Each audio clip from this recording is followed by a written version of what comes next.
Hello, everyone, and welcome to another series of Foundry virtual events. My name is Joyce, your virtual host for today. I'm really thrilled to introduce Enrique Reginato, VFX supervisor and founder of Nox VFX, sharing his experience on Nuke Indie. Enrique is also a part of board member of Spark CG, and they're also doing an event in early March as well. So make sure to keep an eye out and register if you're interested. I'm also excited to have Chris, my colleague, Chris Andrew Arthur on board as well, helping me host today's session. He's associate product manager here at Foundry for Nuke. So thank you guys for joining for today's webinar. We have over 50 webinars available on demand. For more information on where you can find those, you can visit our Livestorm page or you can check out our YouTube channel. If you have any questions, any concerns, or you want to participate in our virtual events, just send us an email on virtual.events@foundry.com. As some of you may know, we've just recently launched Foundry Live, which is due from March 15th to the 25th. All the listings and the agendas are available on our events page. I'll make sure to add the link in our chat shortly as well. So registration is now live. Make sure to save your spot. We have a page called Foundry Learn. We have a lot of tutorials for all of our softwares available there, from beginners to intermediate to advanced. If you are looking to brush up your skills, this is definitely the page to visit. We also have another page called the Insights Hub. We've got a lot of case studies with studios that we worked with or studios that have used our software, showreel, artist spotlights, and articles on industry trends. So of course, if you want to stay up to date with the industry or stay up to date with us as well, with Foundry, what we do and our events, you can also follow us on our social media channels. We've been seeing some amazing work on social media posted by you guys, and we want to help promote you and your work. Help us stay up to date and stay track with you guys and with your work by hashtagging your work with one of our hashtags on the bottom here. So if you have used any of your softwares, yeah, make sure to hashtag, and we'd love to kind of repost and help you promote as well. If anyone enjoys reading, Daniel L. Smith has recently published a Nuke book called Nuke Codex Nodes Within Nodes. If you're interested to place an order, there is a link available, which I will drop in the chat shortly. We are looking to do some giveaways during Foundry Live as well if you're looking to win a book. So yeah, register and save your spot and you might be a potential winner. Lastly, I just want to say a massive thank you to all of the studios and speakers and freelancers who have so far participated with us in Foundry virtual events, sharing their stories and experiences on our platform. Thank you so much. And if you're listening in, thank you again, and we're looking forward to working with many more studios and speakers. That's it for me. Thank you guys for joining again. Let's dive straight into Enrique's recording. Hello, everybody. Thank you very much for joining us on this webinar today. My name is Enrique Reginato. I'm a compositor and supervisor, both on set and on the box. I am originally from Brazil, born and raised, but I've spent my last 10 years here in Vancouver, Canada, and I've been working on high-end television series and films. I've started my career in 2007-ish, and at that time I started on set. Pretty much work on every department, from serving coffee to cleaning the floor to helping camera department, director assistant, camera assistant, everything within the production. And I decided to specialize in 2D compositing about 8 years ago. And now during this pandemic, I saw a little bit of a window of opportunity to work from home, like most people were. But I decided to take a step further and start a little company called Nox Visual Effects. And I've been focusing on 2D work, the bread and butter of compositing. And today I'm hoping to show a little bit of how I've been using Nuke, but the indie license, as a freelancer by myself or in collaboration with other artists. And to exemplify things a little bit, I will be using the very first project that I delivered as a freelancer and as a company. The project is a 2-parts commercial for the VR game of The Walking Dead. It's called The Walking Dead Onslaught. It's for PSVR and Oculus. we literally shot the commercial twice, one with the PSVR headset, one for the Oculus headset, and the spot went live on the AMC channels back in September 2020. So let's play the commercial and then we'll get into it.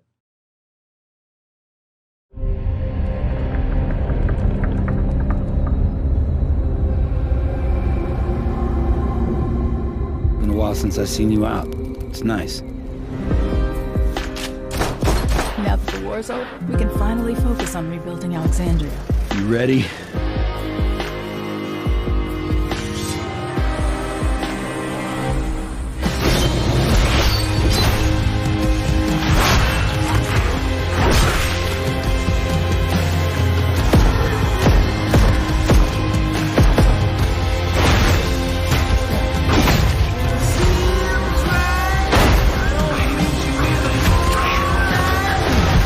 Can we go already?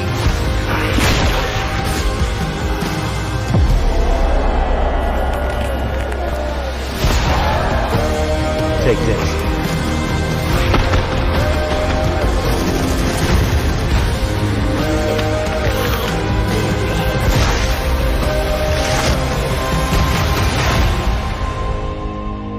Just carry me along.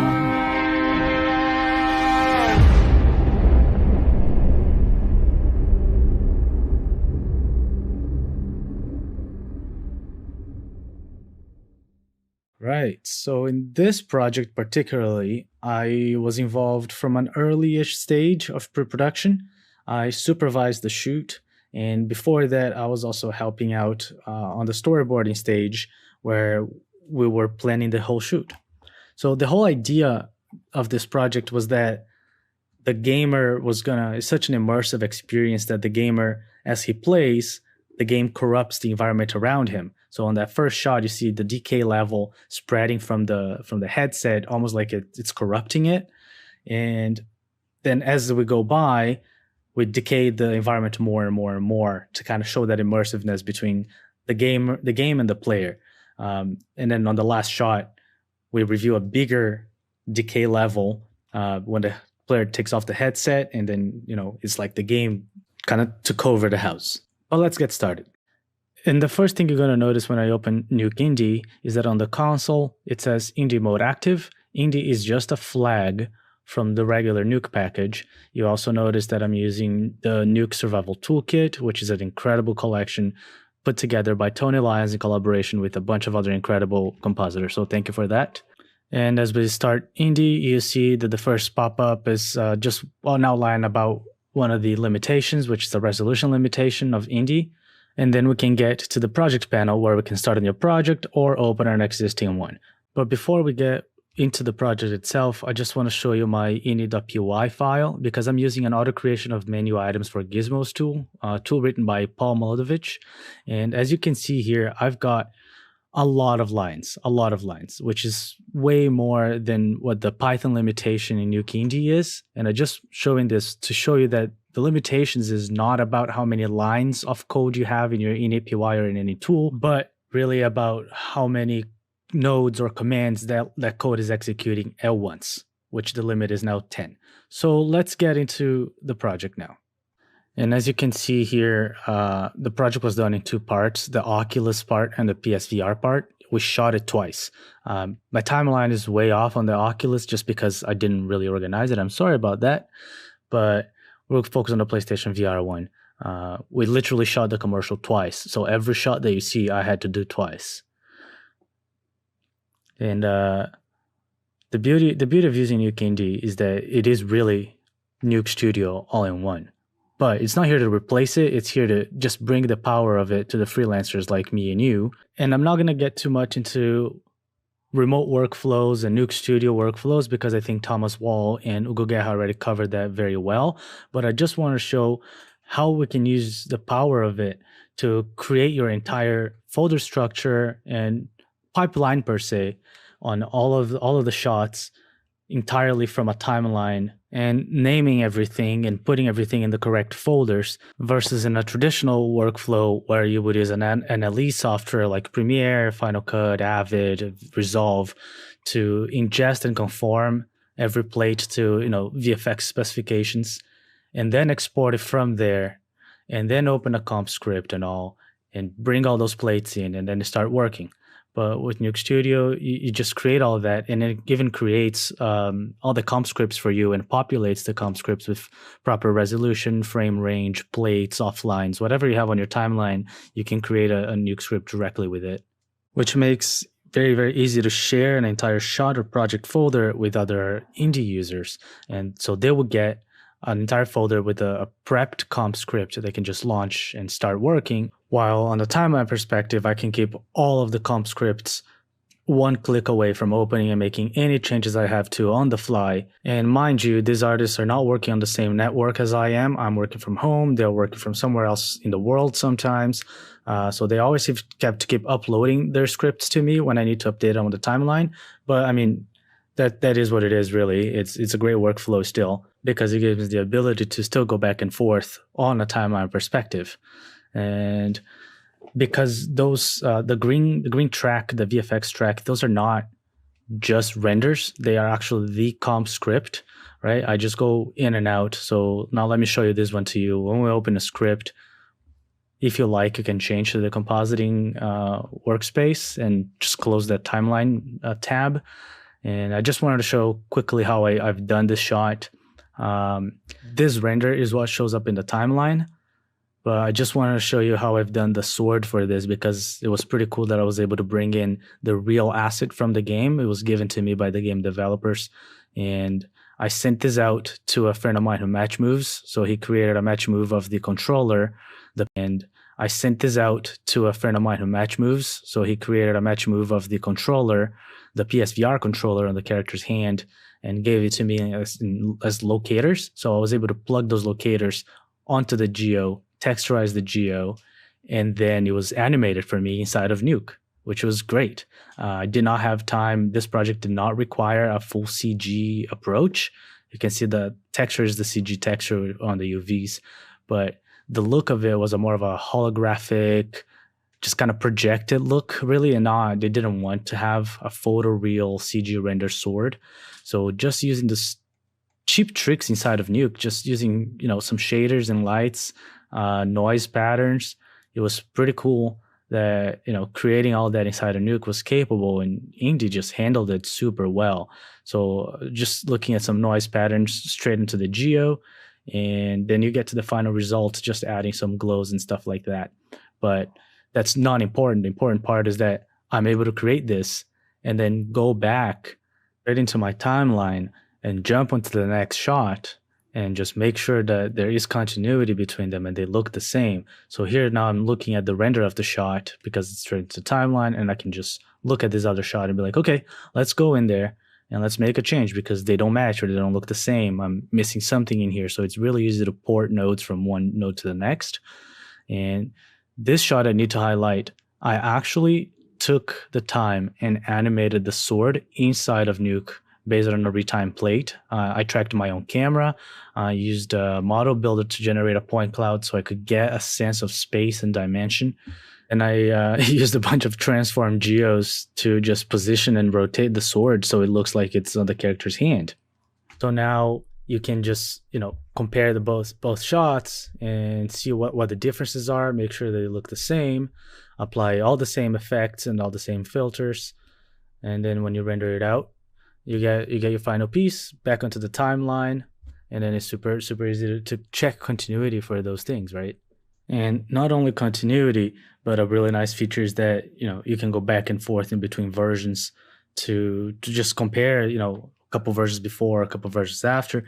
You can see there's a bunch of empty ones because I archived this project. So now I only keep the last two versions when I do that to save storage space, but it's really, really easy to do it. And then if you hit V, which is a shortcut to populate the versions, and you don't find any extra versions, then all I have to do is scan for it, and you will show like all of the versions that I found. In this case, it found a lot of versions because I'm on number version 11, but the in-betweens are empty because they don't exist in disk, but that's fine. I've been talking about my approach on this project for like 10 minutes now, and I didn't really feel much of the limitations this license type has. And the whole way, it really felt like I was working on a regular license, and I could have handled this project with a more complete and much more expensive version, but I didn't need to. And like for most situations, projects, and challenges that you'll be facing while you're working as an independent freelance artist, India would definitely back you up for literally a fraction of the price. I think it's like 20 times cheaper or something close to that. And also, like the more indie users out there, the more collaboration you can get, because you will be able to start sharing scripts, gizmos, tools, which makes teamwork possible in that sense, that each independent artist is coming together and working on the same project, but totally independently of a central pipeline or studio. Now, the artists that used to work from home with softwares like After Effects, it's all subscription based, which is a lot cheaper upfront. Now they're able to use Nuke for their own projects and for their own clients, but without having to have the big impact of a $10,000 USD investment right up front. Now you're able to subscribe for this license for the whole year for like $500, which is way more doable. You can probably make that money back within a project. So it really enables you. It really brings that power of the studio to the freelancer's hand to be working from home. So when I made the decision of going solo, incorporating, and chasing my own clients, I was ready to dive head first and buy a Nuke Studio license. And I was thinking of loans, payment plans, how am I going to do this, etc. But then the Foundry announced a $500 subscription, and it was hard for me to say no. Even with more limitations at launch than we have now, it was still a no-brainer to me to go with it, rather than spend a whole lot of money or go back to softwares like After Effects where I started my career. And I'm not saying that After Effects is not capable. It's a totally different work mentality to me. And I could have considered other node-based compositing softwares, but after working with Nuke for so long, it became almost essential to me in the way that I think about work and how to achieve a certain look or effect. And it's kind of integral as well for, finding artists who know Nuke versus finding artists that know other softwares. I find that especially now in this day and age with, fast internet access and becoming more affordable to buy high-end machines, high-end computers, that it will be easier for me to find other artists to collaborate online than if I were working with other softwares that are not, considered industry standard. Because if you go work at a studio, you're probably going to be using Nuke. Then you go home and then you use a different tool. But if you can still use the same tool at home to work on your own projects and your own clients, then to me, that's a big advantage. But going back to the project a little bit now, I was just showing a little bit of the particles that I used on that shot. Is a setup that I've used in films before to just create an environment of particles, just to add a little bit of an ambiance. And I had too many particles there. I went overboard. I have to admit, I did not need those many particles, but the option's there. So it's really nice that all of those tools, all of the native Nuke tools, they work as expected. So if you are, a Nuke user or a compositor wanting to try Nuke, I think this is a very, very good way to get started with it. And I've been using Nuke for a long time, as I said before. I was not very proficient on the studio side of things, on the the timeline, the Nuke Studio. It was super easy to learn though, super easy. And now I have a way of, selecting however many shots I want to send to my client that day and export them in whatever requirements he has. In this case, was an H.264 format. I think he just wanted to see them quickly and it was light. But now, you select them and you hit export, create your own conventions. I'm exporting based on a date, so it's easy to keep track of what I've sent in certain days. And now it's super fast. In 3 minutes, I've rendered those 4 shots and they can go to my client right away. So I think to summarize it all, I'll say that Nuke Indie, even with the current restrictions and limitations of it, is still a very, very capable tool. And if you have been using the non-commercial version at home to study, practice, whatever, and you want to take a step ahead, I believe this is a good investment. And I know I sound like a bit of a salesman right now, but it's hard not to brag about the fact that I have in my house, on my personal computer, the ability to create and charge money for visual effects shots with the same software that I used to work with in studios. And again, this is by all means not a replacement if you are a studio or a company, but as an independent freelancer, I am loving it. And even though I still collaborate with other independent artists, we all have our own Nuke Indie licenses, and that's how we work together. It creates kind of a pool of indie artists, put it that way. And if I can be perfectly honest, I do think that I will have to purchase a full license at some point. As I get more and more clients and the jobs get a little more complex and require things that, the limitations right now don't allow for, like building a pipeline, rendering on a farm, stuff like that. But at that point, when I get that type of work, I'll be happy to purchase my full license or however many licenses I need for the job if that's what the job requires. But for now, I'm going to stay independent. So thank you all for attending and letting me talk for this long and show my work. And thank you, Foundry, for inviting me here. And let's get this Q&A started.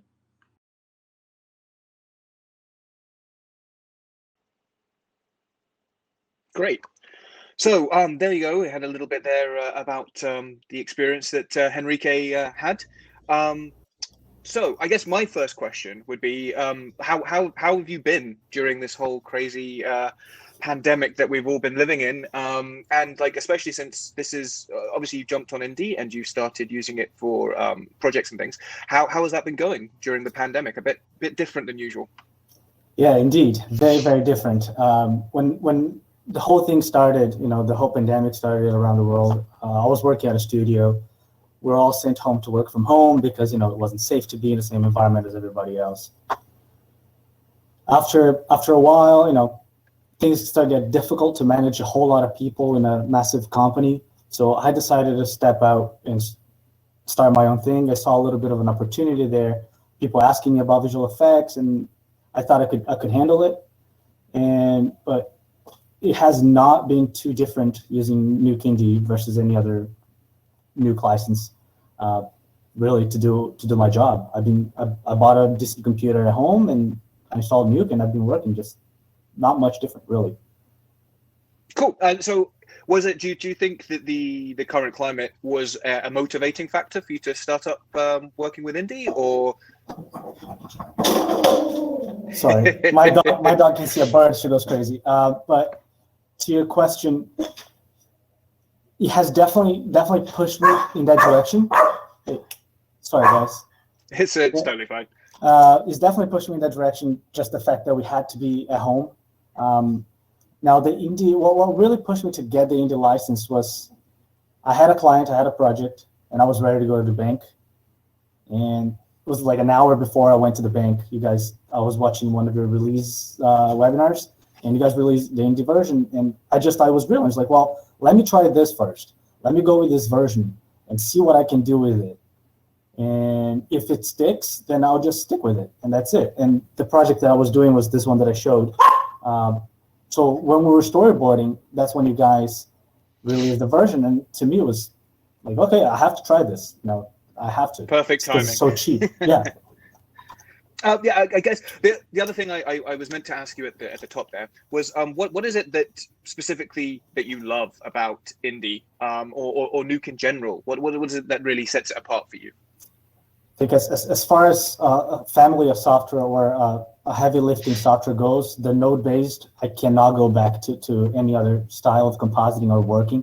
I've been trying to learn other softwares now in the 3D side. So I've been trying like Houdini, and I just loved its node-based, so I can port all of my skills over as far as looking at a node graph and understanding what it's doing. From using Nuke inside of a studio to using Nuke Indie at home, I think, to me, really, is the price. Because I've finished, sure. I think I've finished 2 feature films, a TV series that I'm still doing, that commercial, and then another commercial that I did with some other artists. And I did all on Indie. I hired people and they actually ended up buying Indie to work with me at the time. The price just justified what the budget of the project was. So it was super easy to just collaborate with those artists in that way. Yeah, no, that's really good. I mean, that was essentially one of the reasons why we made it, is to cater for people and situations just like you talked about there. So you mentioned there that you when you're working along, you may need to have some more artists to collaborate with on specific projects and stuff like that. Yeah. How useful is it to have Indie as a pooling tool, as it were, to have a great new set of pool of artists to be able to look at, and also specifically where is it that you sort of look for these collaborators? Is it a group of friends that you sort of know, or do you generally go and look for these things, and where would you look? So because the Indie license is so new, I haven't really found a very large pool of artists that I can correlate to. So at the beginning, when I started getting this project, I was literally going to friends that I knew were unemployed. They were very capable compositors in the studio environment. And then I approached them and I said, hey, I have this project, I have this budget. Do you want to come work with me? The only thing you got to do is, buy this license or subscribe to this license. And then, the budget of the projects usually justify a $500 subscription. And it's for the year. So it was pretty easy to approach my friends that way. Okay. Most of them are back working in studios, but they still have Indie at home. So I can still collaborate with them on a freelance basis, part-time basis, the way they prefer. That's really good. And I think that's coming to the end of my ones I initially had at the top there. I mean, the only other one I would say is how has the experience for you been going out and finding those clients? Because for me, that would be one of my most, obviously from working previously in a studio and stuff and having a little bit more security there a little bit, having to then go out and be the poacher, hunting for your own food, as it were. How has that been? Well, that's the $1 million question, isn't it? How to find your clients and how to keep that going. I'm very lucky that I've been in this industry for close to 15 years, the last 10 in Vancouver, and I've met incredible people through all the studios that I've worked, and they've really supported me. A lot of people that were producers, supervisors, head of departments, they really supported me in all this. So every time they heard something that was, not for the budget they were expecting at a studio, you have a massive overhead, so you need to charge more. So they really just directed a bunch of his clients, people that couldn't afford to hire them, they pushed to me, and I'm immensely grateful for that. So I always try to push work to other people, and then if I find a client that I can't do the job for, I usually find an artist and then I'll pass the job, because I just think it's important to keep that rotation. No, sure, that makes sense. Okay, so those were my questions that I sort of had stored up, waiting to have a chat with you. So I'm going to have a quick look at the questions that are coming in on the chat, and I'll start throwing those up to us. Let's do it. Okay, so I think I'm going to start with this one. So did you face any problems of any kind with any kind of limitations within Indie, and how did you end up going about solving it? Yeah, I mean, the limitations are there. They did not get in my way too much up to now, except when I wanted to do large batches of operation, large automations, importing or changing parameters in 20 different nodes at once. It hits that 10 node limitation, but then, it can do 10 at a time, which is still great. One of the situations was that when I was initially conforming my project, I set up the color space wrong. So I needed to change the color space for all of my footage. And in Nuke, regular Nuke license, you can just use 2 lines of code and change for however many nodes you need. Yeah. On Indie, I ended up just bringing everything into a studio timeline, select everything and change from a timeline point of view, then bring back into Nuke. Done. That was one way of working around. A lot of people I've noticed, a lot of my artists are like, oh, but I can't get DasGrain to work. It's a very powerful regraining tool. Yeah. Sure, it helps you a lot. What I ended up doing for those artists was I set up a regular grain setup between a mix of the native grain tool and some other grain tools. I just gave them the setup because it's easy enough to work around grain that way. But I haven't met met the 4K limitation yet. I've always worked on a 4K limit with my clients. Mhm. To be very honest, if I have to work 6K, my computer will not handle it. So what's the point? I understand. Okay, great, cool. So I think that's a good answer there. So you did the main one that you encountered was the Python restriction, which I can imagine you hitting, and it can be a little bit annoying, but it doesn't necessarily hinder your artistic capability within that. It's more sort of it was a little bit of a time sink in terms of having to do that. But again, you worked around it quite quickly with loading up in Studio and setting them there. That's good. Okay. Going to another one. I've got this. I'll answer this one quickly. So can you plug an external render engines into Nuke? So this one I don't think it necessarily applies specifically to Indie, and I'm not entirely actually sure what that question means now that I've gone to answer that. But I mean, you can use external renderers to then bring them into Nuke and run them like that. I'm not. Do you think you have any other clearer idea of what that means there, Henrique?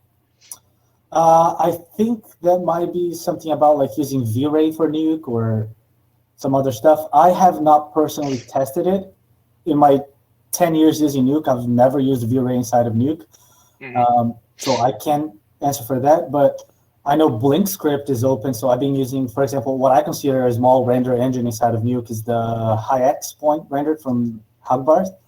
And I've been using that, no problem. And that's external render, but it's made with Blink. Sure. Yeah. Okay. I hope that answered it in some way there. Let's have a look at the next one. Okay. So I think I'll start with have a look at this one. So what is the point of restricting Python usage? I understand it should not be used in a big pipeline, but wouldn't the 100K income cap cover that?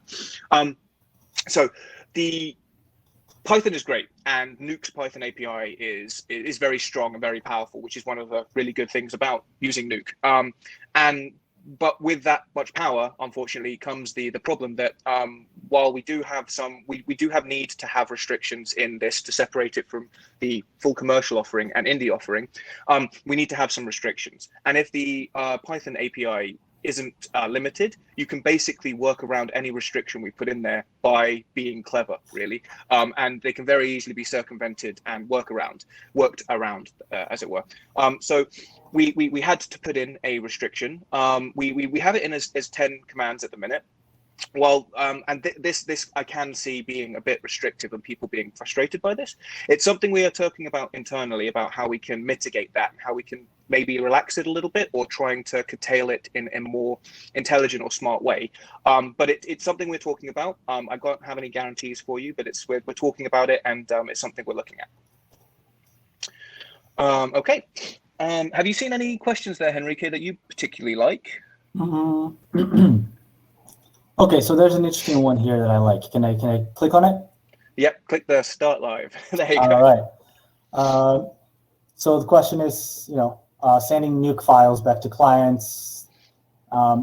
This, from a business perspective and from a freelancing perspective, is something that I always add to my contracts, that I provide a final rendered image. I understand as freelancers, sometimes, especially coming from After Effects, which is what used to be the most available software, we used to share our project files. But if they want my Nuke Indie file, I'll give it to them. It's going to be on my client to handle that file or not. I always put it on my contract. I work with Nuke Indie. If I'm working for a studio, I would generally work on their servers. But at home, if I'm using Nuke Indie, my clients have to deal with it.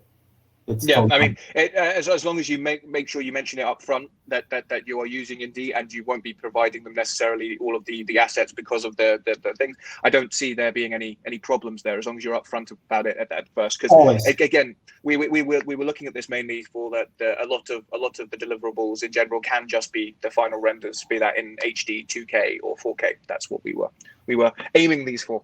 Okay, I think. If you click that to make that go away now. I'm done answering. Yes, I am done. No problem. Okay, I will grab grab another one. Let's see what's on the Sorry. bottom there. If you see one first, okay, I've got one there. So is it possible to use a secondary screen reference with Indie? Tried it with a Blackmagic Studio 4K Extreme, but no joy. Yes, you should be able to use external monitor outputs with Indie. I'm not quite sure why you're having problems with that setup, because I actually even think we might have that in the office. We've tested similar things with that, but obviously during COVID, it's been harder to test with the hardware like that. But yeah, no, I would suggest if you do have Indie currently, contacting support or going on the forums, and we should be able to get back to you and hopefully help you with that problem. Okay. Quick one here, just for Matt. Sure. Can you share files with other Nuke artists? Yes, you can, as long as everybody is using the Indie license. You know, that's why I was talking about creating this artist pool, this user pool. If you have 5 people using Nuke Indie, all of the 5 people can share Nuke scripts amongst themselves. Indie will also open regular Nuke files, .nuke and .gizmos. So if I have an artist working with a full Nuke license, I won't be able to give my script to him, but he will give his script to me, and I'll put it in my timeline that way. So that way you can share. Yeah, so I mean that was well, the one of the thinkings about that was to make sure that you didn't only have Indie users that you could use and work with. It was to more established freelancers that are bouncing around and using full Nuke commercial licenses, being able to have that as a person to work within your small ad hoc per project teams. Exactly. We wanted to make sure that was still definitely functional, and because I think some people did think that the initial encryption was per user, i.e. your scripts are locked to you as a person, well that's not the case. You can be used to anyone that has an Indie. Okay, so we should close that down. Okay, let's grab one more. I'll grab this one quickly. Are there any third-party plugins included with the Nuke Indie subscription? No, they're not. We basically, what you get when you get Nuke Indie is a restricted version of Nuke Studio. So there are small limitations, but all functional nodes, all the nodes that you'd get within Nuke Studio and Nuke X, you get within Indie. So you get a like-for-like experience as close as possible. But yeah, so we don't bundle in any third-party extras, as it were. It's what you get with Studio. It's called third party for a reason. Indeed, yeah.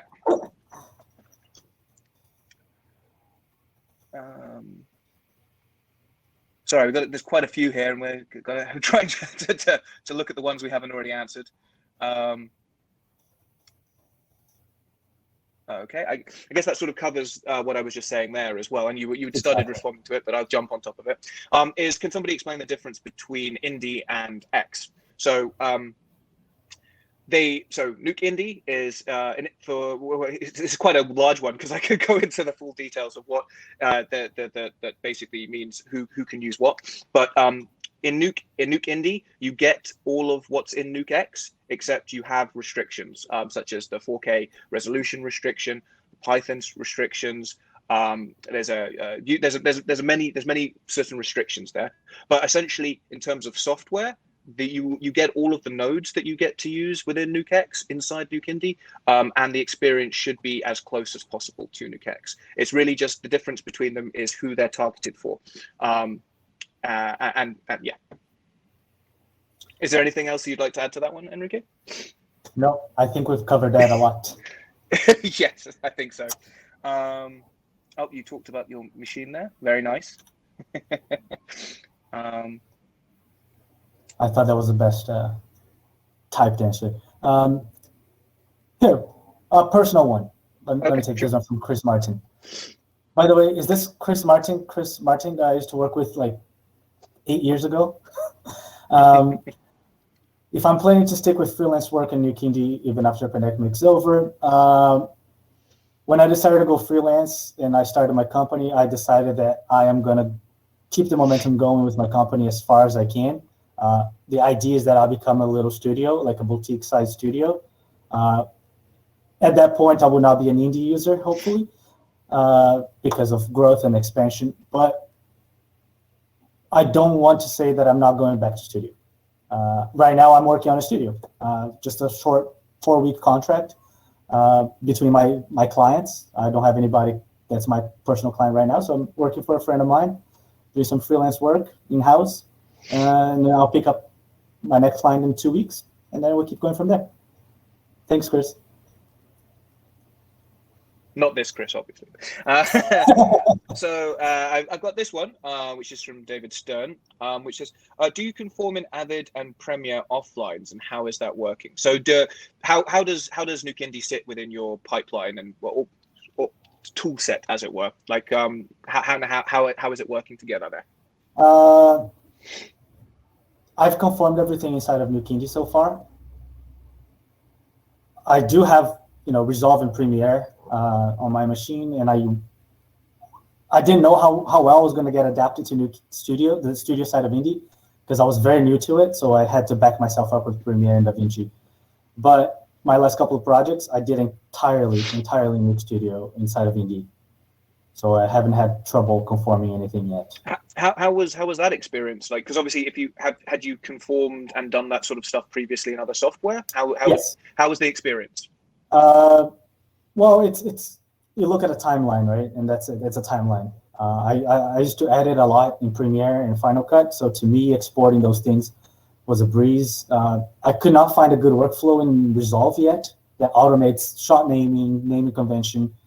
So when I got Indie, I watched hours of Nuke Studio tutorials, and then it was like, oh, okay, I can just select my shots and rename them and have them sequentially renamed, and it creates all of the folders for me, and it puts all the footage in the right folder as long as I dictate on the folder structure.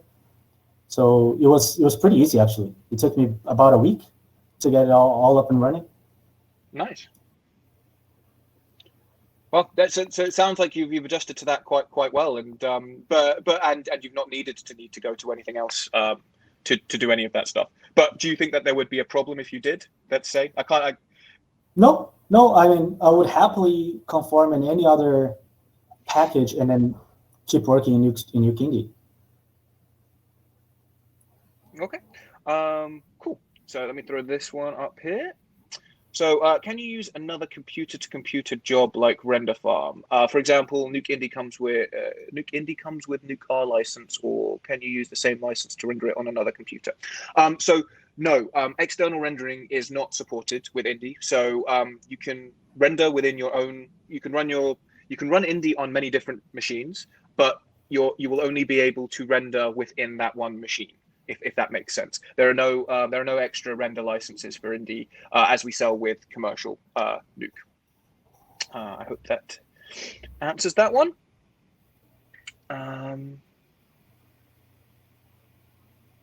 What else do you want to pick? There's so many good questions. There is. I mean, you can grab whichever ones that you like. There.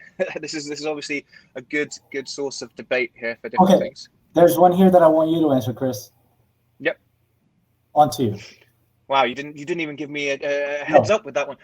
What about I'm curious about that one too. 3 to 4 users in the same building making short films. Is that okay? So again, this was hard to answer without getting to delving more into the minutiae of how exactly that situation is working. That could cause some problems, but it also could be allowed. It's a very sort of, it's a little bit of a gray area there, unfortunately. So without having more information, I can't really give too much more clarification. Not that I did at all on that subject just there. But if you are interested in doing this and you want to make sure that it's okay, if you did give if you either emailed or called our sales or support teams, they'd be able to walk you through and get the information that they needed to work out whether you're a qualifying customer or not, or if your use case would be allowed. Does that answer the question okay for you, Henrique? I know I didn't give you too much. No, that touches everything that I wanted you to say. Okay. I've got one here from Adam Phillips. Are the Foundry considering a one-time file conversion similar to Side Effects to port projects from Indie to full versions? Yes, we are. We are working out how we want to do that. It's definitely something we want to offer to people who are moving up from Indy to commercial. Exactly how that's going to work out is I don't actually have the details for you now, but it is there. And by the time that the first people would come up to that sort of renewal time, we will have that in place and ready for you. Okay.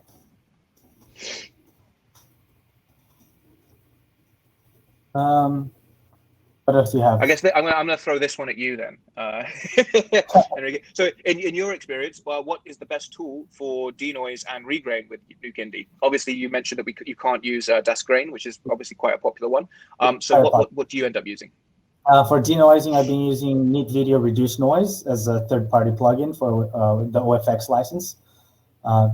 Works in Nuke. I think it was the first third-party plugin that ported to Nuke Indy. It was great. It was great they did that right away because it is the most powerful denoise tool that I know.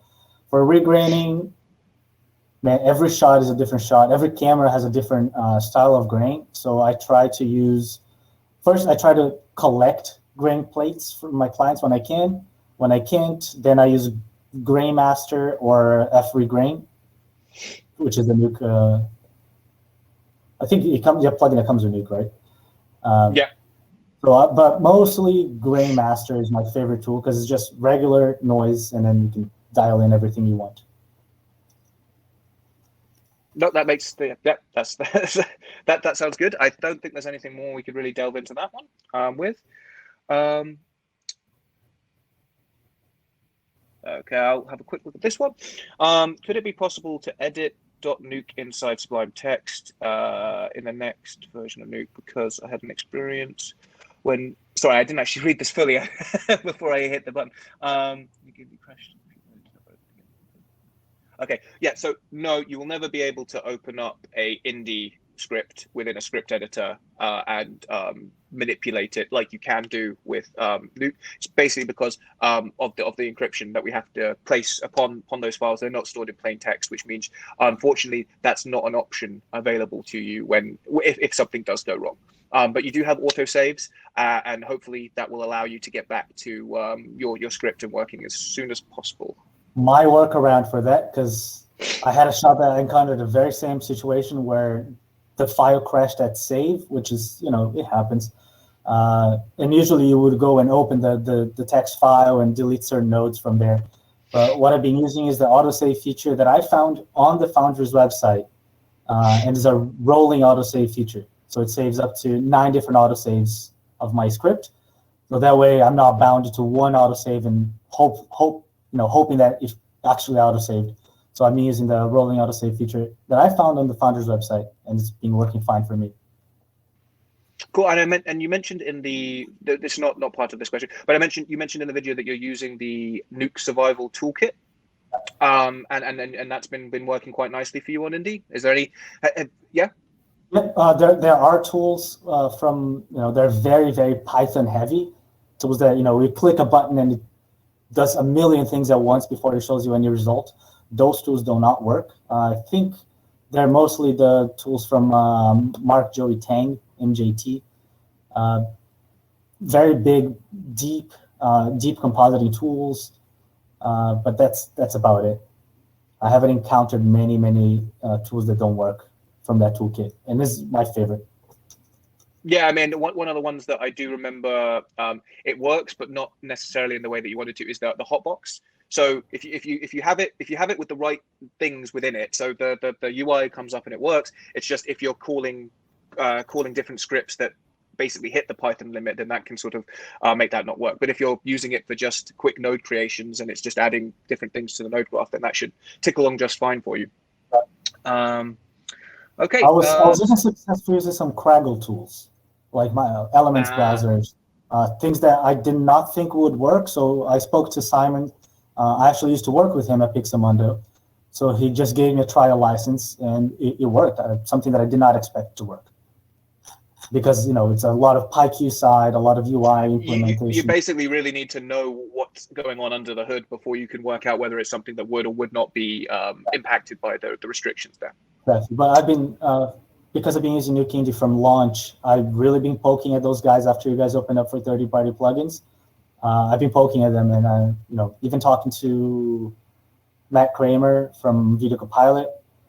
I know they are working right now on recompiling optical flares to work on Nuke Indy. He couldn't give me an ETA, but I know it's coming along. King Tools, I've been using King Tools and Mocha as well, all inside of Nuke Indy. That's good. I'm glad to see everything's humming along nicely. That's good. So I've got this one from Danny Short that I've seen quickly. What are the advanced NukeX plugins that are mentioned on the Nuke Indy website? How do they differ from full NukeX? They don't. They are the same. So you get the same set of advanced NukeX plugins as you do in NukeX in Indy. Again, the only thing that does that they're slightly restricted there in terms of outputs. Some things are encrypted to Indy standards, and also the resolution restrictions as well as all of the others. But they're the same thing. Basically, we tried to give you Studio, which includes Nuke and NukeX, at the best price with the least number of restrictions possible to enable the artists to have the best experience when using it. You seen anything else there that you like? Too many.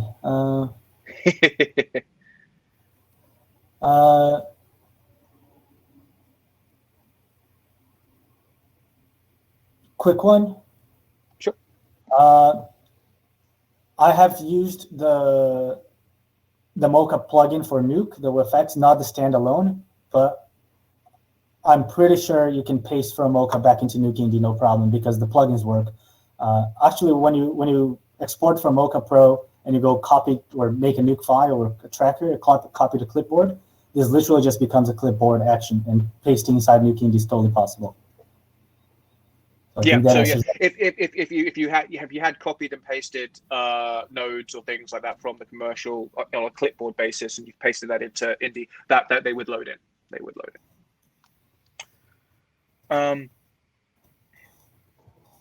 Let's try this one.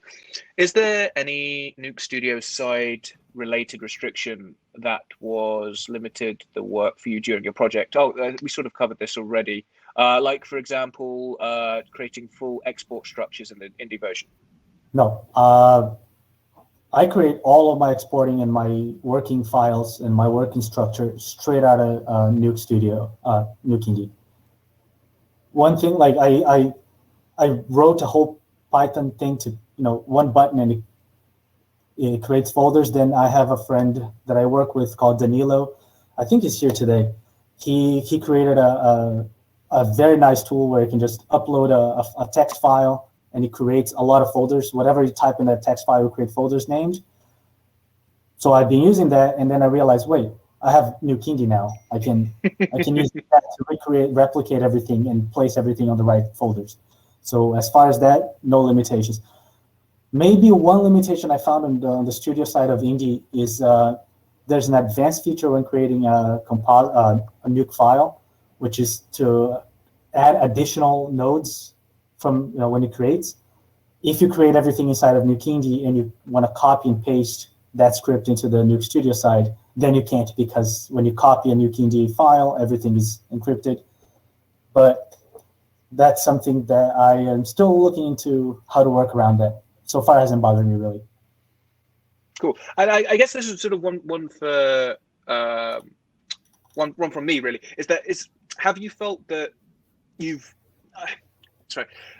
when you've been using it and you have cropped up with a couple of problems maybe? So initially when we had our first offering, it was considered a little bit too restrictive with some things like codecs not being supported there. How have you felt that we've been listening? I'm not trying to get a back pat here, but no. I That's important. That's important. So have you felt that we've been listening and responding to how the customers want to use it in a way, or? 1,000%. I was probably one of the first guys on the Nuke Indy forums. When you subscribe to Nuke Indy, then you get a special forum to collaborate and to talk to people and talk to you. Every concern that we've raised there so far has been at least replied to us, at least talking back to us as far as what the founders' plans are. But in July, you launched the subscription, and I think in September you already had open H.264 SDK. Now we have third-party plugins and NDK plugins. So I think in 6 months that the tool's been alive, you guys have really listened to us. Good. Well, I'm glad that you feel that way, because I definitely was. I was not myself personally. Well, as you was myself personally, scouring and reading all of the feedback from the different forums, Facebook, all of those places where people are posting. We were just gauging how you guys were receiving it and were using it, and we tried to support and nurture that as we come along. And we want to continue doing that in the future. I'm not saying we'll be able to change it completely exactly how you guys want it, but we're listening and we are trying.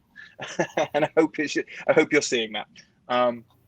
Okay, so I guess that ties into what this question here is: does Foundry have a community for Nuke Indie users where artists can find each other to work together? Obviously, it's not set up specifically for that in mind, but there is a once you are an Indie subscriber, you get access to a special forum on the website where which our only Indie users have access to, and you can basically use that as a way to touch base, get to know each other, share tips, tricks, hints, as well as having the feedback to the Nuke team as well as yourselves. And I can see that going in the future, people showing off their projects and becoming a good place where you can get in contact with a pool of like-minded individuals and work together for the better. I think we're running out of time, aren't we? We're getting there. I think we can maybe have one or two questions left. I'll let you use one because I think it's a pretty good one. Mm-hmm. Where is it? Hang on. Close. Here. Assuming that we can import layered PSD files just like in Nuke. Yes, you can. You import, you hit break down layers, it breaks all of them down. I've imported files with 10 layers. I've imported files with 50 layers. I have not found any problems with that so far. So yeah, I do use Photoshop a lot. When not me personally, I have a matte painter that works with me, and so far it's been a great workflow, just like if you were in NukeX inside of a studio. Cool. There's one I did see. I can't actually find the question to make it appear on the screen, but I'm going to respond to it anyway. Was somebody was asking about the resolution restriction? Yeah, it was. And so. It was essentially, there is a resolution restriction, but it's an export resolution restriction. So you can only output up to 4K, and 4K isn't locked down by an aspect ratio. It's done by the numbers of pixels. So basically, you could export a really strange thing where it's like 3 pixels high and thousands and thousands of pixels along, and that wouldn't trigger the restriction. It's basically the number of pixels, and that's only again on export. On import, you could work with multiple 8K, 16K, whatever crazy resolutions you want. They can all come into your Nuke Indie session, and you can work with them just fine. It's only on export that limitation becomes an issue. Okay, and I think, Henrique, you can pick the last one before we round up. Okay. To put the pressure back on you. Well, then I'm going to pass it on to you. Let's do this one. There we go. Is Nuke moving to another Linux system, knowing that CentOS 7 has an export? So where the things that set our OS certifications, as it were, is the visual effects platform.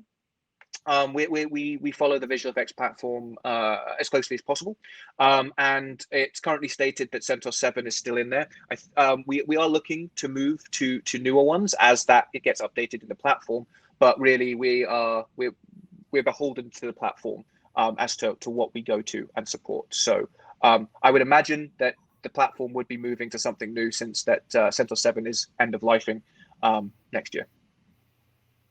Thanks. I wanted to know that too. Okay.